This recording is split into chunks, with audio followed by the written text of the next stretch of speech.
Okay, you have got to stop confusing opinions and preferences with quality and actually learn how to be impartial, which basically means learn to set your own bias aside when trying to make objective statements. Now, of course, there's always going to be bias, but some of the comments I see are actually ridiculous. Like one example here is someone listing the cons they have for Marathon. Their first point is, they're not easily immersed in Bungie's new sci-fi world. That's absolutely fine, but that's a preference right there. There are cases where it might not be, but in terms of immersion, the game has some of the best immersion multiplayer titles have seen in years. Like that can be objectively looked at. And this is all without it being an actual Milsim aesthetic, which makes it pretty easy to do. You just make it as realistic as possible. Like this game is literally known for its aesthetic and world building. So no, that is a preference. Okay, number 2, we have art direction is atrocious. That's fine if you think that, but that quite literally is the definition of a preference, as art is subjective, and usually when you try to do something bold, many people hate it. Many people also love it. If you make something for everyone, you make something for no one. So that's why some people really like Marathon's aesthetic and some people really hate it. That's fine. That doesn't mean the art design is atrocious. That means you personally don't like it. Okay, point 3. The UI is awful. That's what they're saying, right? Now this, I'll actually say the UI was cumbersome at first. You do get used to it, and it was an attempt at doing something different. Like literally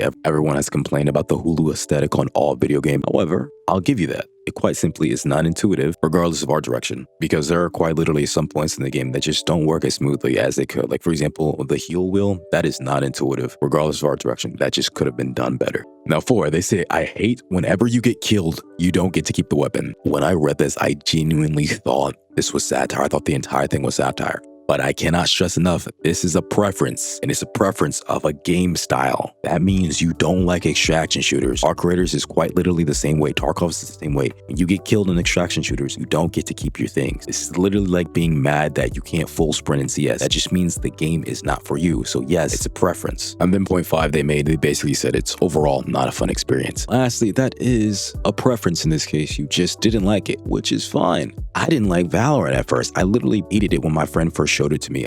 We played for an hour and I fell asleep during the playtime. I would fall asleep during it. Now, after like a year later, I actually did start to like the game, but that's besides the point. A person's preference does not dictate the quality of a game. I'm sorry to burst anyone's bubble, but that's just quite simply the truth. So please, if you're rating a game, learn how to separate your own bias. Now, maybe you don't want to do that. You're not a critic. You don't have to be a critic. But then again, if you're not a critic, you don't want to take the simple time or I guess mental thought process to be like, hey, this is just something for me. Like, I don't like the way peach tastes. That doesn't mean this is a bad ice cream flavor. You trying to rate it is kind of useless, at least if you're not willing to set aside your own bias. Like, once again, bias will always exist. You can't escape it, but it can't be this glaring. You got to do the bare minimum amount of work to be like, hey, if you don't like the fact that you lose your weapons and guns after you die, that just means you don't like extraction shooters. And that's why I made my last video basically talking about most people, just like Arc Raiders, they don't actually like extraction shooters.